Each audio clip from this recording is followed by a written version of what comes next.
Hey there, welcome to the Movie Review Mom YouTube channel. I'm the mom and I do the movie reviews.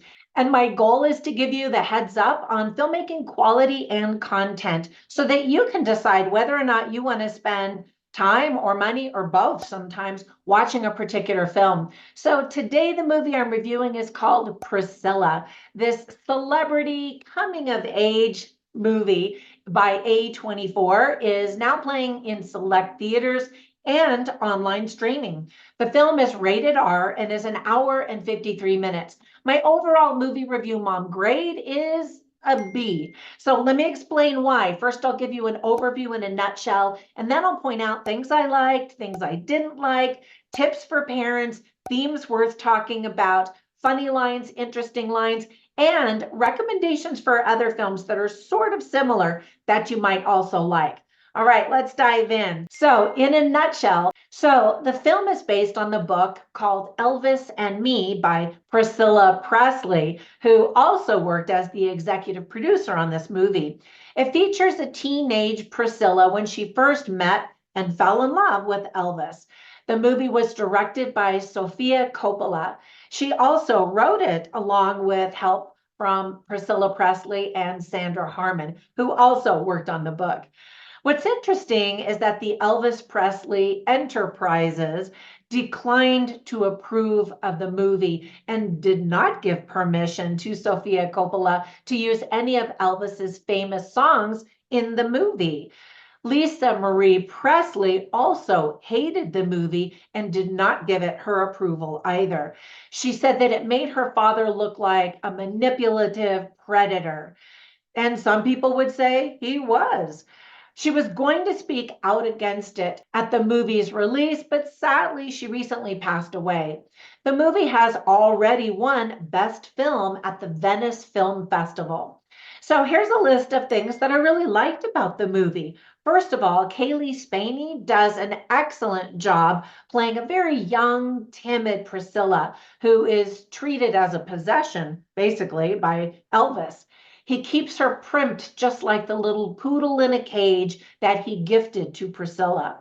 We see her transform from an almost voiceless girl to a woman who finally learns to stand up for herself. It's amazing how much infidelity she tolerated for so long. Jacob Elordi sounds so much like Elvis Presley.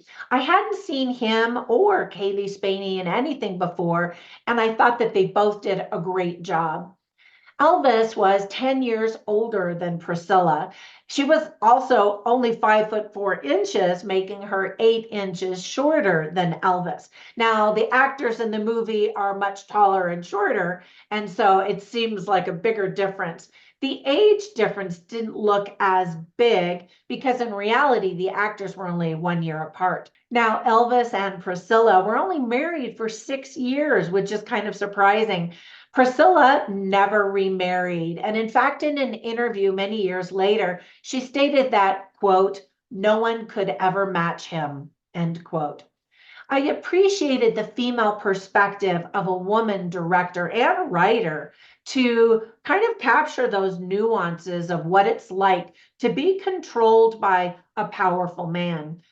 I thought it was really clever how the crew remade so many album covers, magazine covers, and other material with the face of the new actor playing Elvis. The team really did a great job taking us back to the 1960s and 1970s.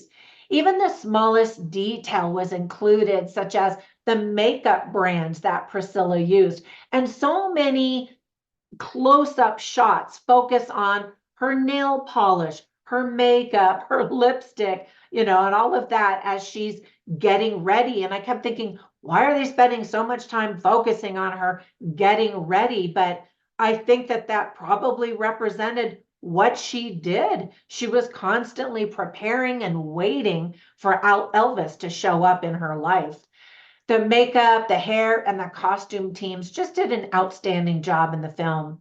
Some of the frames in the movie are just absolutely gorgeous to look at. I mean, like if you took a still shot of each frame, they're almost picture perfect. So well done to the director. Now on to the list of things that I didn't like or thought could have been done differently or better. For example, it's too bad that they weren't able to use any of Elvis's actual songs in the movie, but instead they used music from Sofia Coppola's husband's band called Phoenix. So the time period sounds like the 60s and 70s, but you definitely don't get to hear Elvis, which is just a shame. So there's one scene where Elvis is telling his pregnant wife to leave. And I just thought, did he really say that? What kind of a man tells his pregnant woman to leave? Elvis is portrayed as a completely spoiled narcissist. And maybe he was. It would be hard to imagine someone who had that much fame with so many people falling all over him to not become a narcissist when everybody is telling you how amazing you are.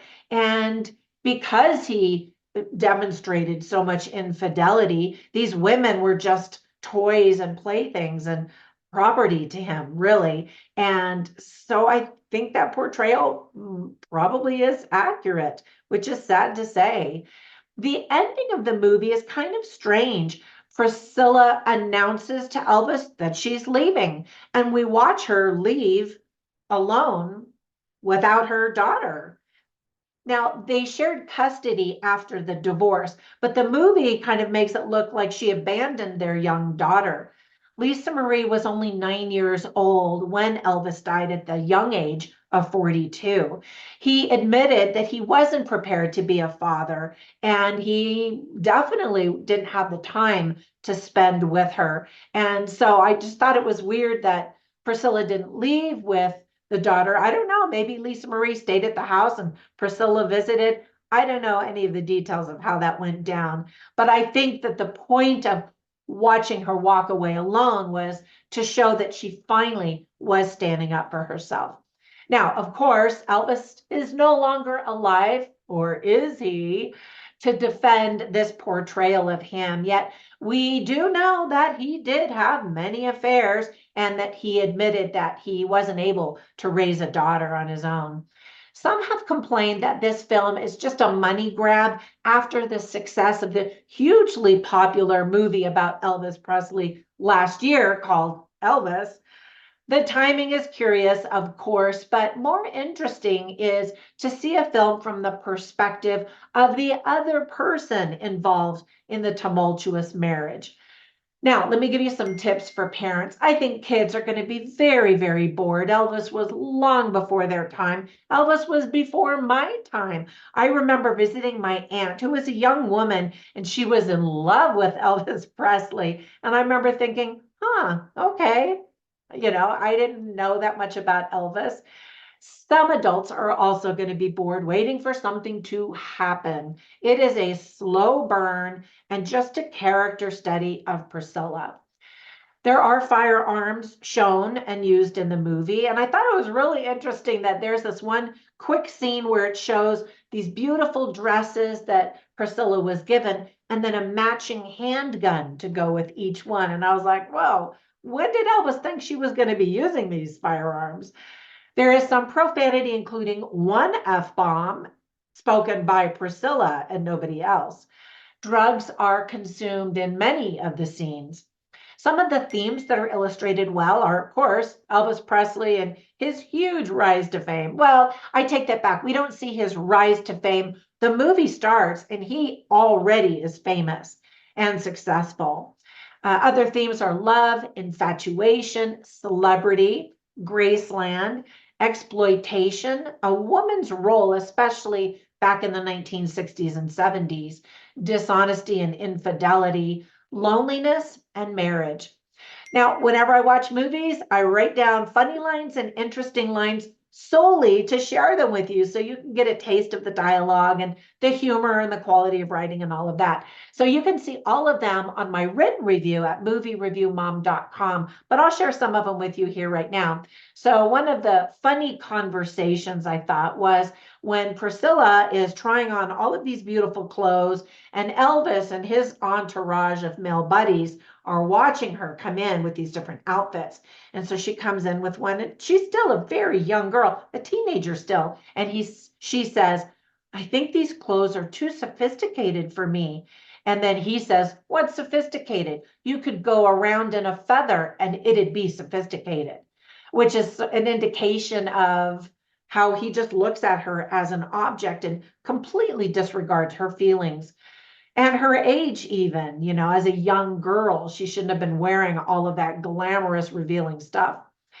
And then an interesting line is spoken by Elvis. He calls home while he's off doing a movie and he says, keep the home fires burning. And the first time we hear him say that, she's like, okay, I miss you. She's always saying, I miss you. And then another time he calls and says that, and she's like, they're not burning as brightly. You need to get home. And he just does whatever he wants. And then another interesting line is when he says to her, what happened to that twinkle in your eye? Who doesn't want somebody who just looks at you like you're the greatest thing ever? And she starts to really fatigue of him constantly being gone and dismissing her feelings and not even asking her ever, well, at least as shown in the movie, what her feelings are, and just coming home to play again, and then off he goes again. And so he says it probably in Act 2, and then Act 3 is where we start to see things really unravel.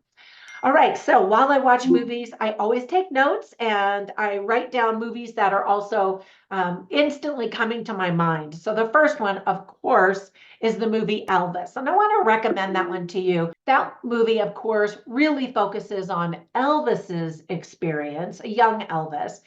And then another movie that focuses on a romantic relationship that was done so well, outstanding performances, and a role which won Reese Witherspoon an Academy Award. And I personally thought Joaquin Phoenix should have also gotten an award because he carried the bulk of that movie. But that movie is Walk the Line. So we see celebrities involved in a tumultuous relationship and marriage and having to deal with fame and all of that kind of stuff. Definitely check out that one if you love music and you love biopics about celebrities and kind of how all of that goes.